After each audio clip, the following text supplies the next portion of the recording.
This is Beat the Closing Line with Nicole, Mo, and Eli. Hey everyone, welcome to Beat the Closing Line. I am your host, Nicole Russo, alongside our resident NFL analyst, Nuwwarah and Eli Hershkovich. And before I get into what the show is and when we're going to be on air and what we're going to be discussing, let's get through some intros. Eli, why don't you kick us off? Yeah, so spilled coffee on myself right before the show started, so that's always fun. Got my banner probably, it took about 20 days to get that. Another fun thing that happened to get prepare for the podcast. But I came over from a couple different sports betting companies, now working for the Lions at Catena Media, focusing on college basketball and, of course, the NFL with you guys. So pumped to talk betting throughout the season. What about you, Mo? No spilled coffee today, just drinking coffee. My background is in the poker industry, but I've been with the Lions in Catena for over a year now, and mostly focusing on pro basketball, pro football, pro baseball. I would say mostly pro baseball lately, but getting back into NFL, excited now. I would say last year's biggest hit was definitely the Survivor column, so look out for that if you guys play in Survivor leagues. That'll be a weekly feature.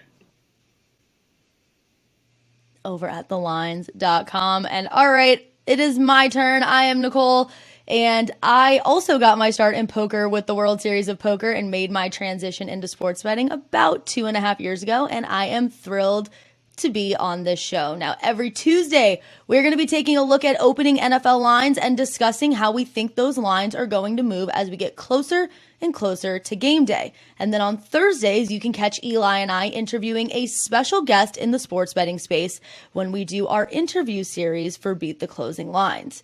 Now, if you want to bet any of the games that we discuss here, make sure you take a look at the bottom right-hand corner of your screen, because that's going to be where we show all of the best sign-up offers for our sportsbook partners. And of course, before we get started, we have to make sure that you give us a thumbs up and subscribe to this channel and ring the bell so you know every time we post a new video. We have some special giveaways and announcements to commemorate NFL Week 1 and the start of this podcast. So to celebrate Beat the Closing Lines, we are giving away a few Amazon gift cards. So make sure that you subscribe to the Lines on Apple Podcasts and leave us a 5-star review to be eligible for one of those $25 gift cards. And we're also running a free-to-play game over at thelines.com that is giving away $10,000 in prizes for this NFL season, and you can sign up for that using the link in the description below. All right, we are discussing quite a handful of bets today. We've got Eli and Mo's NFL futures and their Week 1 plays, and we're going to get started with the Arizona Cardinals. Now, they're currently sitting at about 8.5 for their win total this season. They have added new players to their secondary, but Eli, you are not super convinced that that's going to get them to the over on this win total number this season. Tell us a little bit more about that. Yeah, so it's actually interesting because this morning, the Cardinals, who opened as, I want to say 3-point underdogs when the lines opened up back in May. Now this line is all the way up to 6 for their Week 1 matchup against the Chiefs. So the betting market has already made a splash on Kansas City and fading Arizona from a Week 1 standpoint. But back to the futures and for this win total in particular, like Nicole said, I'm not super high on Arizona. I have a bet on the Cardinals under 8.5 wins. And for their defense in particular, I know we can focus on the offense in a second, but their secondary was brutal going back to last season. And you look at some of their key players in the secondary, one who I'm kind of surprised they haven't signed back yet just because he was their best performing second cornerback from a coverage standpoint in Alford. But even with a key addition at cornerback, I'm still not super high on Arizona secondary. And then you lose your pass rush, Chandler Jones and Hicks, and Jones was a huge member of Arizona's ability to get to the quarterback and put heat on the opposing offensive line. Arizona was top 10 in pressure rate going back to last season. So defense specifically, I think the Cardinals are going to take a step back because, again, below average secondary, and if you can't get to the quarterback, it's going to put a lot of pressure on that back four or back five if you're in if you have a nickel back on the field. And then for Arizona's offense, DeAndre Hopkins suspended for the first 6 games of the season. So you're putting more pressure on Marquise Hollywood Brown and We saw how many drops he can rack up going back to last season. I want to say top 5, top 10 in drops. AJ Green is getting older. So if you have faith in Kyler Murray and his ability to study film, good for you. But I'm not super bullish on this defense. And then offensively, even though Kyler can make spectacular plays, we've seen Arizona dwindle down the stretch going back to the last couple seasons and last year in particular, getting blown out in the wild card game at the Rams, the defending Super Bowl champs. So even though this number has gotten bet down on the win total from 9.5 to 8.5, I'm still taking the under 8.5. And let's just touch on that contract a little bit with Kyler Murray really quickly. How do you feel that impacts morale? And does that factor into your decision here? I mean, we've never seen an NFL team put in a clause that a quarterback has to do homework in order to get essentially their guaranteed money. Like, what does that say about how the office feels about Kyler Murray? And do you think that's going to create some issues heading into the season? Well, I think I wouldn't say it has any sort of a major impact on my my choice to bet the under 8.5, but it was initially put in as a clause and then it got taken out. So clearly Kyler was pissed off about that, but it shows from a front office standpoint and maybe from a coaching standpoint, like they were putting him, I don't know if you guys watched the preseason, but he was the offensive coordinator in the second halves of a lot of those games, or maybe 2 of the 3 games, the Ravens game in particular where Arizona lost. I think they were trying to not gauge, but trying to improve his ability to read a defense while kind of from a coaching standpoint. I mean, it's a fun joke to mess around about. It doesn't really impact the way I'm going with the win total. But hey, if Kyler Murray wants to study less film and it helps the Arizona Cardinals go under 8.5, that's great too. You're good with that. All right, Mo, it is time to talk about the Saints and their NFC South future. So based on your notes here, I mean, it seems like a lot of the Bucs' weaknesses are factoring into this decision as much as the Saints' strengths when you like them to win the NFC South. Let's talk a little bit about your bet and your thought process here. Yeah, when I initially saw this, you could get as high as plus 340. That was like a couple of weeks ago. And then I think it was down to mostly like plus 300-ish. Gone a little bit back up. I'm seeing a plus 325. I hit that last night, so pretty happy with that number. Obviously, the Bucs have the stronger roster overall, but I don't think it's as clear as people think or the market thinks. Definitely like more downside I'm seeing with the Bucs than I think people want to believe. Tom Brady, as you may hear a few times this season, is 45. There'll be some drop off at some point for sure. I thought he was notably poor under pressure last year. And I think he's going to be under more pressure this year. I don't think the Bucs offensive line is quite as strong this year. Some key losses, injuries. Ali Marpet retiring. He was a monster in the middle for them. And yeah, I just think if he's under some pressure, especially without Chris Godwin maybe being available, or at least maybe not 100% to start the season, I think that this offense could drop off some. I'm also wondering if they're going to lose some aggression in terms of the play calling. Bruce Arians, I didn't always think he made the best decisions, especially in game, but I mean, the team's approach was extremely good from an offensive philosophy standpoint. They threw the ball more than any other team last year, and it's probably understating how much they wanted to throw it because they even had a lot of leads, obviously, when you're one of the top playoff teams, and they still threw the ball more than anybody. So I'm wondering if they're going to run the ball a little more. I don't think that's good generally. And I just like the Saints roster as well from top to bottom. It's a lot of variance with the way between Jameis Winston coming back from a major injury and the receiving core as well, Michael Thomas and a rookie as well with Chris Olave. You could see a tremendous performance from top to bottom. This could be a great unit, like a top 10 unit, or it could be a bottom 10 unit. I mean, that's the type of error bars we're looking at with this passing game. So I just think they have a really good defense as well. So a pretty high floor on that end. And we know they've dominated the Bucs head to head the last couple of years. So that could come into play as well. And yeah, I just think plus 325 is too long of a price for them. All right, we are going to go back to Eli and we're going to take a look at the NFC North. Now, when it comes to these odds, they have been on the move. Vikings odds have gone from plus 300 to win the NFC North to plus 250. The team has a new head coach who is coming off of a Super Bowl winning season. Eli, how are you feeling about Minnesota's prospects this year?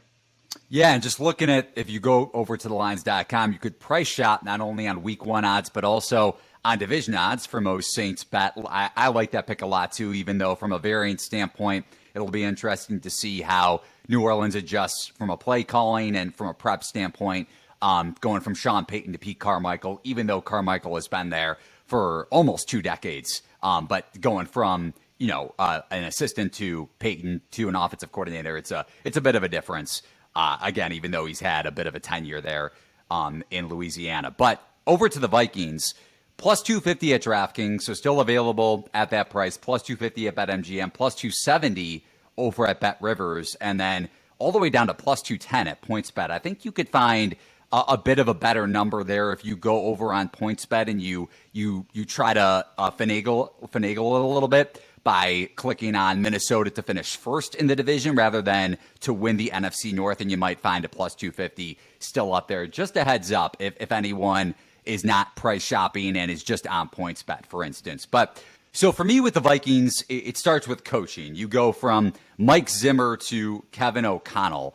Zimmer just going back to his ability to create and generate a stout defense for the Vikings over in his tenure in the NFC North, but still a bit of a stubborn and a bit of a dinosaur when it comes to trying to finagle offense down the stretch of a game and trying to make decisions and stuff like that. We saw the where Kevin O'Connell came from in the Rams. Sean McVay struggle a bit with that down the stretch too in the NFC Championship game, especially where the Rams had a 4th and 2, I want to say, at midfield in the second half, and he decided to punt the ball. So coaches can kind of take a step back in terms of their aggressiveness, even though they might have a tendency to be hyper-aggressive in general. Maybe the Chargers under Brandon Staley are a bit of an anomaly when it comes to that, because he will be an aggressive head coach for a full 4 quarters. But still, you go from, again, a dinosaur from a coaching standpoint to Kevin O'Connell, who should breathe a lot of youthfulness into this coaching staff. And he also brings over Wes Phillips, who was the tight ends coach, along with the running backs coach, I want to say, or an assistant to O'Connell with the Rams for the last few seasons. So you compare this situation with Minnesota to Green Bay going back to 2019. That's where I want to start off for the Packers, because they went from Mike McCarthy going to Matt LaFleur in 2019. And for Green Bay's offense, again, we saw it with Dallas going back to last season under McCarthy. Similar tendencies to Zimmer when it comes to play calling down the stretch and being a little more conservative. And LaFleur certainly opened that up for the Packers. So you get a coaching upgrade. Packers win the division in 2019. I'm not saying bet the Vikings to win the division just because they got a coaching upgrade, but it can certainly make a difference. And we also saw that in the preseason too. Vikings ran 11 personnel, which is 3 wide receivers on the field and a tight end versus your standard 2 tight end, 2 wide receiver, one running back set. They ran the 11 personnel 73.8% of the time, which means Minnesota is going to spread the field a ton, which not only benefits Kirk Cousins and his ability to have KJ Osborne more on the field, assuming he's healthy. So you have a dynamic 3 wide receiver combination in Jefferson, Osborne, and Thielen, and Irv Smith, who is supposed to play now in week 1. He was dinged up going back to early August. But you also get Dalvin Cook running out of the 11 personnel a hell of a lot more. And Cook, looking at the percentages, I dove into this in my write-up for the Vikings to win the NFC North. His ability to have a high efficiency from a rushing standpoint is much greater out of 11 personnel versus your standard, again, 2 tight end, 2 wide receiver, 1 running back set. Looking at the Vikings defense now, they missed the 6 most games defensively going back to last season. That includes Danielle Hunter and Barr from that front 7. And Danielle Hunter is obviously one of the best pass rushers in the NFL. And now you add a guy like Zadarius Smith there to pair up with the Vikings up front in their front seven. And back seven is probably, or back four, I should say, is probably the biggest question mark, even though you have a stable guy in Harrison Smith who only missed one game last season. But again, if Minnesota could stay healthy on defense and their offense takes a tick up because of O'Connell and their ability to space things out, I think Kirk Cousins has a monster year. I know Matt Brown, who's a part of the Lions, likes Kirk Cousins to go over in passing yards. You think about what the Packers lost, a couple of interchangeable parts on the offensive line, sure, but guys that could still move around from a positional standpoint. And then you, of course, lose Devontae Adams and Martez Valdez-Scantling. The Lions' price has gotten slashed a decent amount to win the NFC North, so I don't see a ton of value there. And then the Bears, from a personnel standpoint, are the Bears. So I like the Vikings at plus 250 to win the NFC North. I just want to let the audience know that in Eli's show notes, for me, it's just Bears, Bears. So that pretty much tells you all the faith that Eli has in the Bears. Before we finish up this first half of the segment, Eli, do you want to touch, Mo, do you want to touch on anything that Eli just talked about with the Vikings? I think he's pretty spot on about what he's saying. I'm also a little skeptical of the Packers this year. I think their defense should be really strong, but I have major questions about their offense. I know Aaron Rodgers is the best. You won't find a bigger Aaron Rodgers guy than me, but that's an extremely concerning receiving core. At the same time, when I don't really believe in the Vikings that much either. I kind of wanted to like the Vikings, but I have serious questions about this defense. I definitely agree with Matt Brown and what you were saying about this Vikings offense. They could have a very high volume season, but I think some of that volume might come because they're in a lot of shootouts. Big fan of all the Vikings players in fantasy this year, basically, because I don't trust this secondary whatsoever. I think Mike Zimmer, although you're dumping on him for his offense and thought process, which is fair, I think he did good work getting better production than the talent warranted out of this defense. I'm really worried about the pass rush as well. I mean, on paper, it could be excellent with Hunter and Zadarius Smith, but I don't know what Zadarius Smith has left after a lost season and just, it's been That's fair. 2 years since he was and he was producing at an elite level, but that was 2 years ago now. He's older and coming off multiple injuries and Hunter coming off injuries too. And yeah, I don't like the secondary at all. I think Harrison Smith might be cooked. And then, Patrick Peterson can't move anymore. I do like Cameron Dantzler, actually, but I don't know. The coaching staff didn't seem to like him, so we'll see if he meshes with the new staff. And then a bunch of rookies with talent behind them. But, rookies in the secondary is usually very, very bad news for your scoring prevention. Everything you said is fair from a defensive standpoint. Again, the secondary is the biggest concern. I will say at nickelback they did upgrade with Shannon Sullivan from the Packers. But it's a fair point, too, about Zadarius Smith. The lost season going back to 2021. I just think if you get that offensive upgrade, it does kind of mitigate their secondary issues. If Kevin O'Connell and this offense does gel, he does have a little bit of a history with Cousins going back to Washington. So fair points on the Vikings. Maybe the Packers offense doesn't take a major step back, but I still think plus 250 is a nice buy price on Minnesota to win the division. All right, we are going to break up some of this sports betting talk to enter into our WTF segment of the day. What the Every week in the middle of all this sports betting talk, we are going to pick a video that we think is funny, either a press conference reaction or something that happened on the field or something that might be a little controversial, and we are going to discuss it right here and get everyone's takes on it. Now, what we have for this week's video is a little bit older in the news cycle. It happened during one of the preseason games, and it might be a first in NFL history when the Ravens mascot had to get carted off of the field during a Pop Warner play. I believe this was during halftime, during a preseason game. Go ahead and take a look. Oh, yeah, we're playing the game. I mean, they're playing football. It's a tough sport. Wow. It's not for everybody. Clearly, the mascot ought to stick to being a mascot. So Paul helped off the field. I hope he's really not hurt. I hope that was all for theatrics. Good halftime concept, though. I like it. Now, all I'm going to say is they need to pay this man or woman in this Ravens costume more money, because I do believe that this is the first ever known injury of a mascot during the game. And the Ravens have been pretty good about keeping us updated with how his recovery or her recovery is going. And unfortunately, Coach Harbaugh did announce that the Raven is out for the season. This mascot is out for the season, and they will be recruiting a new one. Is this a bad omen for what is to come when we're talking about Ravens injuries this season? Eli, what do you think?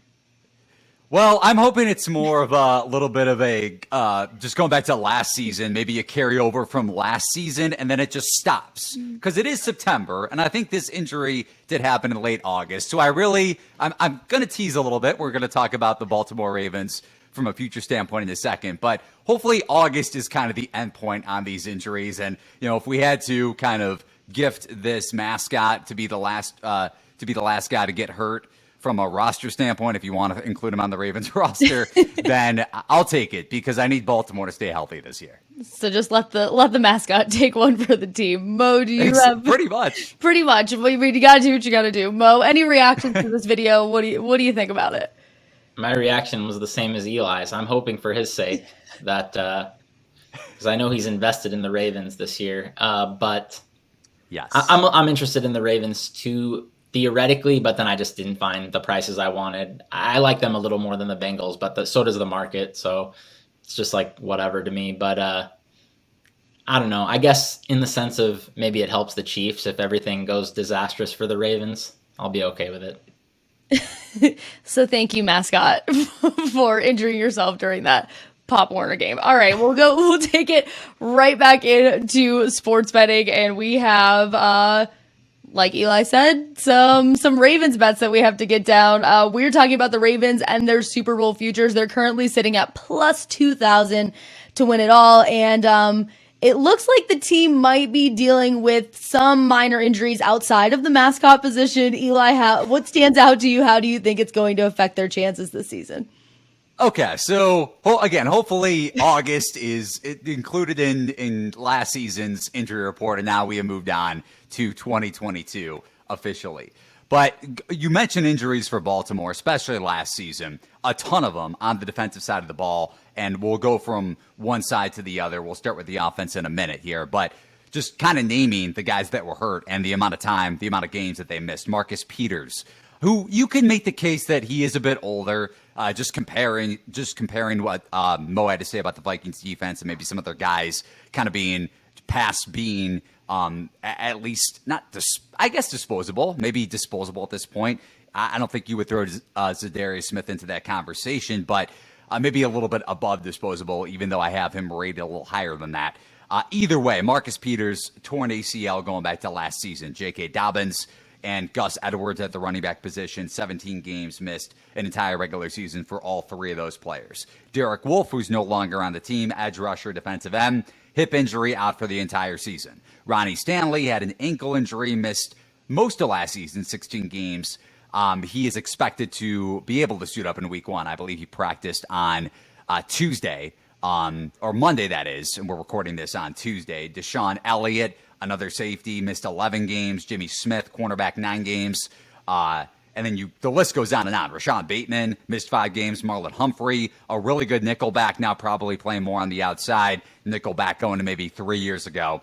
He missed 5 games. And then, of course, Lamar Jackson, the main piece, when the Ravens were, I want to say, 8-3, he went down and he missed 5 games overall. So similar to Minnesota, except on both sides of the ball, if the Ravens get a little bit more injury luck in a positive sense, it should certainly help. And I think the betting market has already taken that into consideration, because Baltimore was around plus 3,000, so 30-1 to win the Super Bowl at some offshores and some other books, some legal books going back to when this market initially opened. Now they're priced at 20-1 and even lower at some other shops. I would try to get it 20-1 first and foremost if you're betting on Baltimore. But with Lamar Jackson, if the ankle injury isn't an issue, you go back to last year, expected points added per play at the quarterback position, third down was one of the arguably, and if from a metric standpoint, one of Lamar Jackson's worst seasons in his short career. I want to say under 5 years.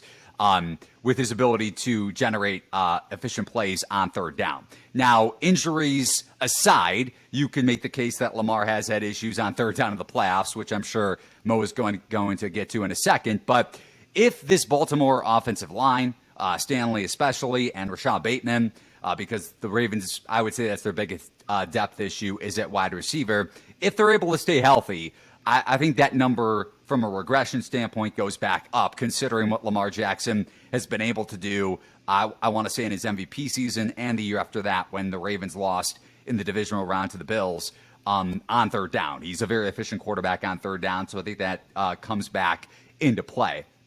At the running back position, J.K. Dobbins might miss week 1. He might not. Either way, I think they'll be healthier at that spot. Gus Edwards is on the PUP list, but he should be back after week 4. And then you bring in Mike Davis, a nice depth piece at the least, when J.K. Dobbins and Gus Edwards, assuming those two guys are healthy, are at the 1 and 2 in the pecking order at running back. Defensively, I love going from Don Wink Martindale, who's now the Giants defensive coordinator, which we'll get to later on in the show, to Mike McDonald, who was on the Ravens staff, was the Michigan defensive coordinator under John Harbaugh at Michigan. Now he goes back to, or Jim Harbaugh at Michigan. Now he goes back to John Harbaugh in Baltimore as the DC. I think he was the linebackers coach before that with the Ravens. So you go from primarily man-to-man coverage under Wink to zone coverage under, or a mix of man-to-man and zone, but not stubbornly playing man-to-man, which is important if Baltimore does suffer injuries. But he'll still play an aggressive style at DC. They'll still bring a ton of pressure, and I love their front seven. Did make a ton of changes there. And again, the back seven, if it's healthier, from a personnel standpoint, and then from a schematic standpoint, I think Baltimore will be a lot better on defense, considering they were bottom 3 in turnover differential going back to last season, or turnovers forced. And then you look at expected points added per play allowed, and I have a breakdown of that metric on thelines.com if you want to check that out. They were bottom 10 in the league. So injuries definitely play a monster role in those two stats and metric, if you want to call EPA that. So again, Baltimore has a ton of positive signs trending upward if Lamar Jackson is able to improve and get back to the way he was over the last 3 years, with the exception of last year on third downs. I'm very high on the Ravens, and I have a Super Bowl bet on them at 20-1. What do you think, Mo? A lot of pending healthy players in what Eli just said, and I know you have some feelings about Lamar, so do you want to interject and say anything before we move on to the next topic? I mean, he knows how I feel about Lamar in the playoffs for sure. I think the Ravens are a regular season monster, and I actually, a bet I found a couple of weeks ago that I thought was decent was Ravens to be the top seed in the AFC was plus 900. I'm not sure if that line is still available out there. I haven't looked for that one in a bit, but if you can find you can find something like that, I think it's fine. Just how strong they've been in the regular season with Lamar Jackson, and we know how good of a coach John Harbaugh is. He's done a great job. Just they do such a good job putting their players in position to succeed. But I just don't think Lamar is going to play well once you face good teams in the playoffs. We've seen it multiple years in a row. I don't expect good things from them at that point. So I'm leery of a Super Bowl play. I think it'll have value in the sense that it'll be a much shorter number by the time the playoffs roll around, but I don't expect it to ultimately cash. Taking shots left and right. Yeah, I was gonna say, my Vikings, this is what it's about. We are going to go to one of Mo's picks next, and that is a team that made a lot of waves this offseason with signing star quarterback Russell Wilson. And Mo, you aren't necessarily in agreement with the market on the Broncos win total this season based on their receiving core and Wilson potentially being past his prime. So give us your insights on that. Yeah, just the team that I think a lot of people, the market, got too excited about. especially when I look at the offensive side of the ball. Really, I have questions on both sides, though. Looking at the passing offense in particular, though, it's just an okay offensive line, I think. And then the receiving core is pretty thin. It's actually really thin. Especially, so Noah Fant shipped out of town. He was a solid performer for them. And then Cortland Sutton came back from ACL tear. I thought he was noticeably worse last year than he had been before that. Jerry Jeudy might just be bad. We don't know. Struggling with drops, just hasn't produced to the level that was expected of him as a first-round pick. I'm not convinced this is a great receiving core. I think they're going to miss Tim Patrick as well, tore his ACL, I think, in the preseason or in practice. And I think that's honestly a decent-sized loss when combined with just how uncertain the rest of this receiving core is. I don't think it's a great group, noticeably worse than what Russell Wilson was working with in Seattle. And then Russ himself, I'm just not sure he's all that great anymore. I know a lot of people have big expectations here, getting him away from Seattle, getting him away from one of the more conservative coaching staffs out there, but we just haven't seen elite play from him it was basically like a season and a half that we saw. I mean, I was never a big Russ guy, but even after that tremendous season he had, I can't remember, I think it was 2019, I thought, okay, he's clear number 2 in the world behind Patrick Mahomes. And then, yeah, he just fell off after that, and he hasn't recaptured that form. So I'm not positive this is going to be an elite offense. And while the defense has a ton of talent, especially in the secondary, I think people aren't really giving credit to Vic Fangio that he probably deserves. He's for sure struggling in the sense of, his decision making, his conservative nature, defensive coaches, with their offense, but he's done amazing work over the years on coaching up defenses. I think there's going to be some regression there just from losing him, and obviously playing in just a ridiculously tough division. I think the Broncos are a good team. For sure top half of the league, borderline top 10 for me, but just the questions I have combined with their really tough division they play in, I like alt unders on the Broncos quite a bit. I think miss the playoffs is probably okay to bet as well. I think I got under 8.5. I can't remember the price. I fired this last night. Plus 180, I want to say. Yeah, something like that. Around plus 180, plus 200 range. I think is pretty good. Just I see more downside than I think people want to believe with this team. Eli, do you have anything to add to that? Yeah, it's similar-ish to the Vikings in terms of maybe not personnel and coaching entirely, because the Broncos have an entire new coaching staff, and O'Connell and Cousins did work together going back to one season, I want to say 2017, with Washington. But yeah, I just don't know if it's going to gel necessarily, and you lose not only Vic Fangio, but Ed Donatel. And they were paired up together for a while, and now Donatel is the new Vikings defensive coordinator, another reason why I'm high on that defense. So Mo is just going to completely annihilate my futures picks, and I'm going to back him up. And we'll see how this goes the rest of the season if I decide to stay on that track.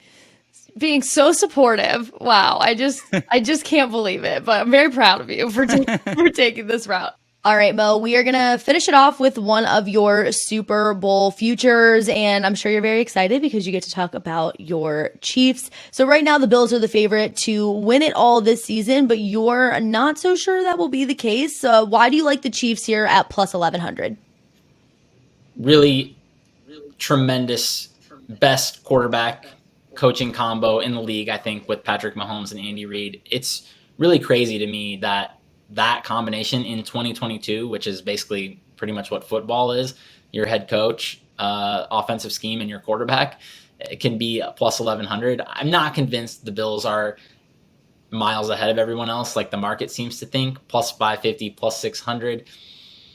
I know that there's a lot of juice baked into these futures markets, but to me, when you see a team like the Bills that I think is a little overrated, it's going to create value elsewhere. I'm not super excited to bet any of these teams, to be honest. Super Bowl futures, are pretty tight this year. I think they've been pretty tight the last couple of years. I haven't really seen any futures I've been super excited about lately. But yeah, I just think, to me, every year that Andy Reid and Patrick Mahomes are back with a solid roster, the Chiefs should be, if not the favorites, right up there with anybody else. But also, when I look at this Chiefs roster, I'm seeing a pretty solid roster from top to bottom.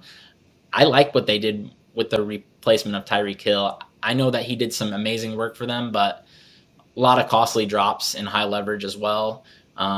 Potentially could have sewed up the game against the Bengals last year. And then, I mean, Juju Smith-Schuster, Marquez Valdez-Scantling, these are solid receivers. I mean, they're not going to light your world on fire, but I think when you have Mahomes, you just need solid, especially Mahomes behind a very strong offensive line that I see as a clear top 10 unit. And the defense has more talent than it has had the last couple of years. I think I could see some struggles early, breaking in multiple rookies and young players, but I think the Chiefs are going to round into some pretty strong form by the middle of the season. And it's tough because their schedule is so ridiculously tough and very tough division. So they might have to play on the road in the playoffs, but I'm not that concerned about it when you have Andy Reid and Mahomes. Eli, do you want to offer one last word of support before we move on to our next segment? No, I'm never supporting Mo on a futures bet again. No, I'm just kidding. From an offensive standpoint, I think Kansas City did a really nice job replacing Tyreek Hill. I think Juju Smith-Schuster, not only from a prop standpoint to look at from a buy low situation, but just fantasy, I think he's a perfect replacement. I think he has a big year if he's able to stay healthy. That's kind of the theme of the podcast, is Mo crapping on all of my bets, and if X player could stay healthy. All right, we are going to take it into some NFL Week 1 bets. Both Mo and Eli have 3 bets to cover, so we're just going to go one bet at a time, back and forth. And remember, when it comes to these odds and the games that we are talking about in today's show, you can always shop for the best prices, shop for the best lines over at thelines.com. We have the tools to help you do that. All right, we're going to kick it off with Eli, and he is taking a look at the Texans this week. And this number has been on the move. It opened at plus 7.5, going up to 8.5, and now it's seemingly being bet back down. What number are you betting the Texans at here? Yeah, I already know that Mo is either going to be on the other side of this play, or he's going to or he's just going to crap on this bet once again. Another one of my bets that Mo does not like. But I like Houston at plus. I got him plus 8 yesterday, and you can, again, complain about me giving out a number that's not available. Plus 7.5 is still available over at FanDuel, or you can wait, because I don't think this is staying at 7. I think it gets bet back up to 7.5, 8, 8.5 even on game day. I think Colts public money is going to come back in on Sunday at the latest. So if you don't see a 7.5 today, tomorrow, even Friday, I would expect to be able to get that number over the weekend, at least above the hook over a key number at 7.5. If you can get that again over a key number of 7, that's the way to go. So looking at Indianapolis, this is more of a market rating thing for me, that the betting market is a little too high on the Colts. Houston's a bottom 4 team in my power rating. So it's not like I'm high on the Texans. They're healthy in comparison to last year. They've made some upgrades on the offensive line and in the secondary with their first round draft picks. Number 3 overall, Derek Stingley at safety, I think is a really good fit for Lovie Smith's Tampa 2 defense. But looking into Indianapolis, they were bottom 10 last year in yards per play allowed, and bottom below average, so bottom 15, bottom 17, whatever you want to say, in EPA, expected points added. I'm bringing up that metric a lot, per dropback. So essentially, efficient, effective plays that they allow to the quarterback. They allow chunk plays to opposing passing games, and they allow chunk plays overall in terms of yards per play. Yet what really held their defense up was that they had the second most turnovers forced with 33. So the question is can turnovers carry over from one year to another? That's another variable that you would expect to dip, on top of the fact that they lost their defensive coordinator in Matt Eberflus, now the Bears head coach. They did bring in the former Legion of Boom defensive coordinator in Gus Bradley. But you couple the two factors of losing your defensive play caller in Eberflus, that I mean, he wasn't the reason why Indianapolis created a ton of turnovers, but still your defensive headmaster, on top of the fact that that number is going to dip. The one number we've seen not dip in probably over the last 2-3 seasons is Nicole Steelers. They've been consistently top 5 in the league in turnovers forced, but they're also not giving up, the 10th most or top 10 yards per play allowed. And the same thing for expected points added for opposing passing games. So I think Indianapolis defensively is going to take a step back. And from a continuity standpoint, the Texans have that with their offensive coordinator, Pep Hamilton, back. You have Davis Mills, not super high in Houston's offense, but continuity is there. Brandon Cooks, Collins as well. And then they add Dameon Pierce in the backfield. I think Houston's going to be able to hang within a possession in this game. Defensively, not a lot to love for the Texans, but from an offensive standpoint, I think Houston can hang with Indianapolis on the scoreboard and keep this within 7 points. Mo, anything you want to add? I know my dog Joplin jumped in for a little bit. She had some commentary, but we'll leave her out of this. Mo, do you have anything you'd like to add? Yeah, I'm interested in the other side, I guess. Not saying I'm definitely going to be on Indy, but my first instinct when I see a 7 is to think about betting the Colts. I did think fair was like 8.5 here. So, I mean, this secondary, man, 2 rookies I'm seeing potentially slated to be starting. I loved Derek Stingley. It depends how high you are on Stingley. I love Stingley. I thought he was, when I saw him as a freshman, I thought he was one of the most impressive freshmen I've ever seen in my life. Very, very big Stingley fan, but I mean, even talented rookies usually get their asses kicked, especially in the secondary. So I don't expect good things from them in the immediate future. I think the Colts have a pretty solid veteran-laden team. I definitely share your concern about the defensive coaching. I thought the last few years, Eberflus and the staff as a whole, I think has done a very good job getting better production than the talent warranted. I don't love this roster on defense, although I think this pass rush looks pretty solid with DeForest Buckner and Yannick Ngakoue. The secondary could be very strong. We'll see what Stephon Gilmore has left. If he's lost multiple steps at this point, it could be pretty bad. But I think they have like a pretty conservative scheme in the past that's kind of protected their secondary. So we'll see if that continues here. I don't know. I just think Houston is so awful, but we'll see what happens, I guess. I like the Ngakoue pickup. They did lose Rock Yassin, and then they replaced him with Gilmore. So again, it comes down to, for me, is Indianapolis from a market rating standpoint a little bit too high up, and I do think so. So Texans still bottom 4 for me in power ratings, but I'm willing to take this over a key number of 7. All right, we are now taking it into our Thursday night football matchup. Mo, you have Rams plus 2.5 here. They're about 2 to 2.5 point dogs at most legal online sports books. Why do you like this number here for our first matchup of the season? Multiple position groups / matchups that I think look pretty strong in favor of the Rams here. I'm pretty surprised to see the Bills road favorites. But once again, I'm a little lower on the Bills than the market. I don't even think I'm that high on the Rams, really. But I think even Bills optimists agree. This is the potential weak point is on the O-line. It's not a strong offensive line on paper. And this is not the matchup you want to be working to gel your new O-line with Aaron Donald across the line. So I think Josh Allen could be under quite a bit of pressure here. He worked some amazing magic against the Chiefs the last time we saw him, who also did a very good job attacking this O-line and put him under a ton of pressure, but he just kept escaping. I don't see that as a sustainable strategy. And I also think the edge on the other side is going to be pretty strong in favor of the Rams. I don't trust this secondary at all right now. I know they have a tremendous pair of safeties in Jordan Poyer and Micah Hyde, but the cornerback pairing I'm seeing projected to start is Kaiir Elam, who's a rookie, and then something called Dane Jackson. I've never seen that name, I don't think. I love Teron Johnson, their nickelback, but yeah, I don't know what these corners are going to do against Cooper Kupp and Allen Robinson. I think that could be a brutal matchup for them. So I think it's wrong team favorite. I like the Rams quite a bit here. And Eli, you are in agreement on this one, if I'm not mistaken.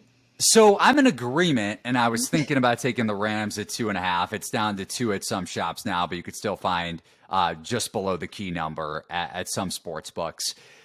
I'm just going to have to wait to play this one live because we saw the market open at Rams -1. So to Mo's point, maybe the Rams, if Stafford is healthy, should be favored. But then the market went to Bills -2.5 because in early August, the elbow tendonitis got brought up for Stafford. So I know he's talking up a big game about that the elbow isn't an issue. And we've seen the Nerf football being tossed 100 yards, that video surfacing on Twitter over the last few days. Maybe the elbow is fine, and maybe I don't get a good live number on the Rams. But if the Bills jump out and maybe get a field goal touchdown on their first possession, and you can get the Rams above a key number, and Stafford's elbow looks okay, that's the way I'm going to approach the Rams. Now, I'm probably not going to take this pregame. Sounds good. All right, back to Eli. We are going to take a look at the Giants here in their week 1 matchup against the Titans. They're currently at +6. Can you break this one down for us? Yeah, so sticking with the theme of taking gross teams, I don't think Mo is going to be able to bear to take the Titans. So luckily, he's either going to be on my side or not take the other side. He's definitely not taking Tennessee, at least I think /hope. But looking at the opener for this back in May, the Giants opened up at +6.5, so Titans favored by just under the key number of 7. It's moved to +5.5 at most sports books. The lone sports book that has a stray 6 +6 Giants, so Titans -6, is BetMGM, which I grabbed a couple weeks ago. This write-up is up on thelines.com. But just to reiterate, we talked about secondaries a lot on this podcast, and the Giants secondary, similar to Minnesota, that's their biggest defensive liability.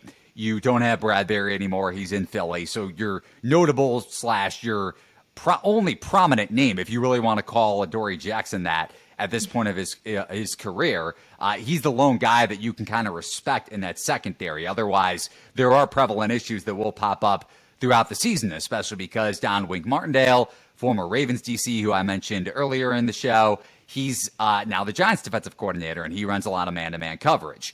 But the Titans don't have A.J. Brown anymore. He was dealt to the Eagles on draft night, and Julio Jones, whatever you want to call him, last year, when he was healthy, he did produce from time to time. Maybe that's the point, Mo, we'll take away from this conversation, is Julio Jones did nothing for the Titans when he was healthy, which if you look at the box score, Mo, maybe we can disagree on that. But you look at the Rams wide receiving core right now, and Robert Woods coming off the torn ACL. On a snap count, you don't know where you're going to get from him necessarily from that standpoint in week 1. Burks as well, Treylon Burks, their first-round pick. I mean, what can you expect from him? Even though the upside is extremely high, what can you expect from him in week 1? So I don't think the Giants' scheme / personnel is necessarily a monster issue in this sort of a matchup. I think the Giants have a bit of an advantage in the front 7 if their guys are healthy. Now, that's why this line could go back to 6.5, because one of the Giants' first-round picks, Thibodeau, he might not play. The Giants might be a little cautious with him. And then one of their other defensive ends, who was their sack leader last year, Ojulari, is questionable. He's probably more likely to play of the two guys. If Ojulari and Thibodeau can play, Giants have the edge in the front 7, considering the Titans lost their 2 best run blockers going back to, or 2 of their better run blockers going back to last season.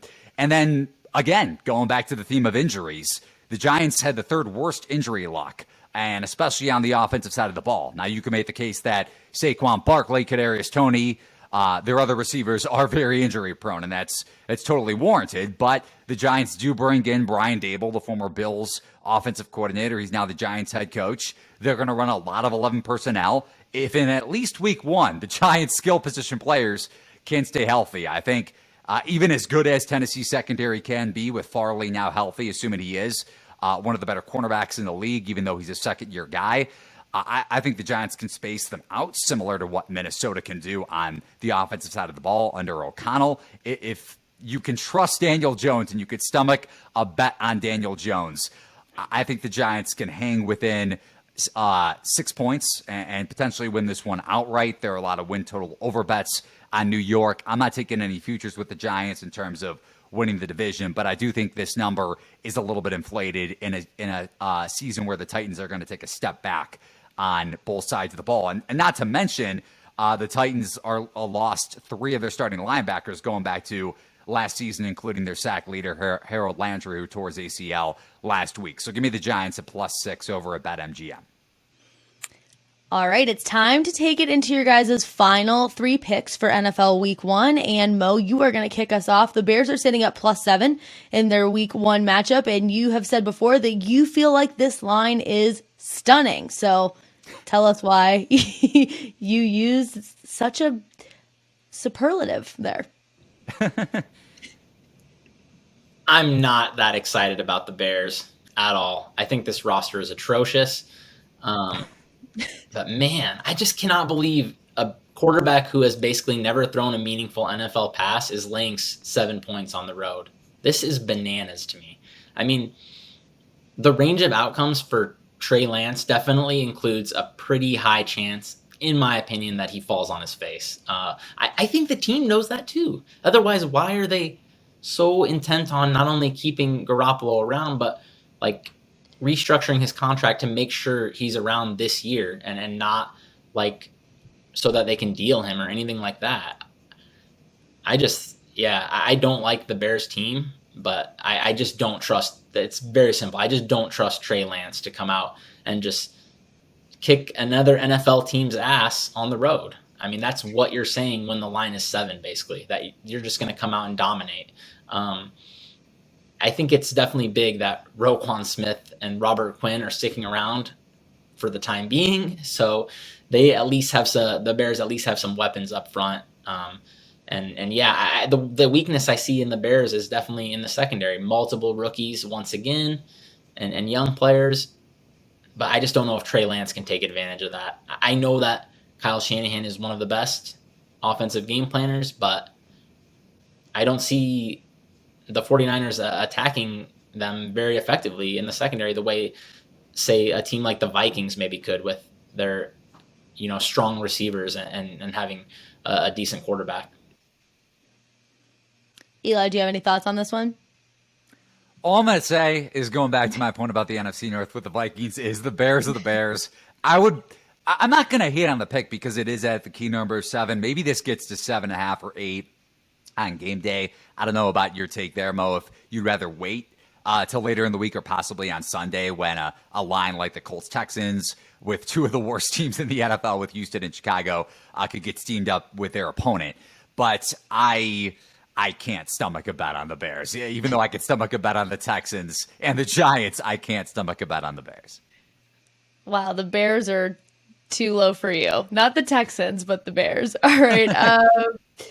All right, we're moving on to Eli's pick, and it's the Vikings once again, but not a future here. This is an NFL Week 1 bet, and they've opened up at +2.5, and you've seen them move all the way down to +1 at some sports books, and now they seem to be settling around +1.5. So tell us a little bit about this number and why you like it.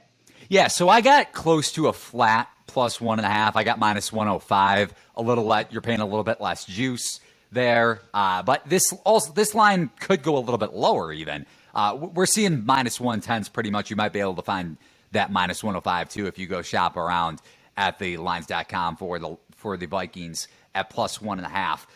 The injury concerns for Green Bay, I've already made my points about why I'm high on Minnesota, but you look at the injury report for the Packers, who practice starting on Monday. Bakhtiari says he's going to play, He has a knee injury going back to August. Same thing with their other offensive line, Elton Jenkins, other offensive lineman. They both have knee injuries. Bakhtiari probably more likely to play of the two, but I think there's still a chance he doesn't play, and I think that's why the market is coming in on Green Bay just a little bit more than they would have already, or coming back on Minnesota, I should say, just a little bit more than they would have already, because sharp bettors are on the Vikings from a future standpoint. So therefore, if they're playing a team in the division, then they're probably going to be on them in that case too. If you're high in Minnesota from a win total standpoint, from a division standpoint, maybe even further down the road if you look ahead a little bit in the futures market. So injury concerns all over the field for Green Bay. Even Allen Lazard and Christian Watson have the Packers wide receivers who are replacing Devontae Adams and Martez Valdez-Scantling that we mentioned earlier in the podcast. They're banged up as well. So we'll see how the Packers are and fare on the injury report as the week moves along. I think if the offensive line is an issue, that pass rush, assuming they are healthy for this game, which they are and should be, that Hunter and Zadarius Smith should be able to take advantage and get a ton of pressure on Aaron Rodgers. We've seen the Packers struggle and Rodgers struggle in week ones in the past, going back to last season in particular on the road in New Orleans. I want to see that game was played in Jacksonville against the Saints, actually. But that's not to say that I'm taking the Vikings because the Packers have struggled again in week one. It's more so that the Packers are in a transition at a key position at wide receiver. And even though you have guys like Aaron Jones and A.J. Dillon that can line up in the slot and produce, it's still going to take, I think, a little bit of time for this Packers offense to gel, even though they've had an offseason and training camp, so on, to do so. The other key point I want to make, and this applies to the Texans line as well, that home dog since 2009, and you're probably already stopping me there and thinking to yourself, listening to this podcast, I don't want to hear a trend. But it's not really from a trend standpoint. It's more so thinking about this logistically and why this number came to be, why home dogs since 2009 have performed so well, divisional dogs, I should say. So looking back to the Texans and the Vikings in particular, since 2009, home dogs, divisional dogs in week one are 19-5 against the spread. So you think about home field advantage playing a little bit of a role into that, with the home field advantage maybe being worth 3 points going back to, I want to say maybe 2 seasons ago, back up until 2009. Now it's worth about 1.5 to 2 points, bookmakers want to say.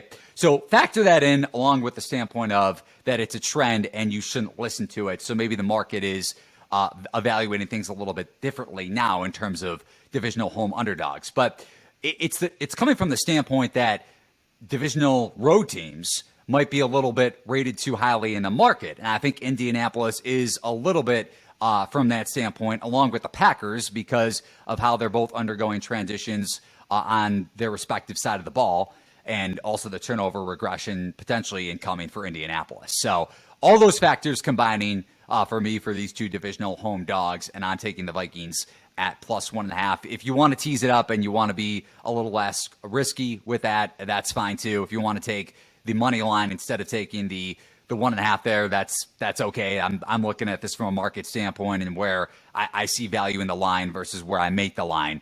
But I'm taking the Vikings at plus 1.5 minus 105. All right, and that brings us to our last NFL Week 1 bet of today's show, and that is going to be Mo with the Washington Commanders, who I still personally feel should be named the Washington football team, and that is a hill I am willing to die on. But right now, the Commanders are 2.5-point favorites against the Jags. Mo, tell us about your bet for this game. Yeah, 100%. Football team was, I wish it would have stuck. It was great. I enjoyed it a lot, actually. Market is not in agreement with me that Washington is the side here. So I guess maybe just wait on this and you might get a better number if it keeps going the direction it's going. Because I was looking at some threes and even a 3.5, I think, was on the board last night. But yeah, below the key number, I'm pretty actually more excited than I would have ever imagined to bet on Washington and Carson Wentz, especially when I kind of like their season win total under, but I just see a massive mismatch on both sides of the ball in the trenches, basically. I think this Jags O-line looks pretty putrid. I'd be surprised if they're not a bottom 10 unit. And Washington, even without Chase Young, who is on the PUP list and I don't think is going to be eligible to play for the first 4 games, it's still quite a strong defensive front. I think they'll likely put Trevor Lawrence under a lot of pressure. And it'll protect the secondary, which I don't think is good at all. Like I see potential weak point there for sure, but I just don't know if Jacksonville can take advantage of it. And then on the other side of the ball, we know how bad Carson Wentz is under pressure, and I don't think he's going to be under very much pressure because Washington actually does have a pretty good offensive line, and multiple rookies I'm seeing slated to start once again for Jacksonville. Big red flag early in the season, and it's not a great pass rush on a good day. So I don't think the market is telling us these teams are basically even. I don't think that's right. And I'm not high on Washington, like I said, but huge mismatches in the trenches on both sides. And I think it could get ugly up front for Lawrence again here. I'm worried about the year 2 bump. I've always been a big Lawrence guy. Definitely thought he was going to be a superstar. So I guess if he comes out and crushes it, I won't be really that surprised, but I got to see it first before I'm like, okay, him with this supporting cast is just even money against a better Washington roster. I have to say, going forward on this podcast, I'm very excited to see what other adjectives you use because I don't know the last time I've heard putrid. So this is going to be a fun one. Eli, do you have any final thoughts before we wrap up our first ever Beat the Lines podcast? Yes, Beat the closing lines. Yeah, it's Beat the Closing Lines podcast. But I do think we should change the name of the podcast to Below Average Secondaries, because every team that we've talked about on this podcast, every team that we're backing on this podcast has a below average secondary, which I'm sure we're going to complain about next week when all of our bets lose. All right, guys, that wraps it up for our first ever show. And again, we are going to be back on air Thursday. That's not a day. Thursday with me and Eli and a special sports betting guest. And Eli is going to be on site at Circa at their sportsbook, posting on our social channels from there for Thursday Night Football. So make sure you tune in Thursday. Make sure you sign up for our free-to-play game in the link to the description, and make sure you go onto Apple Podcasts, subscribe to this channel, and give us a 5-star review to win those $25 Amazon gift cards. We will see you in a few days. Happy betting. Happy NFL Week 1.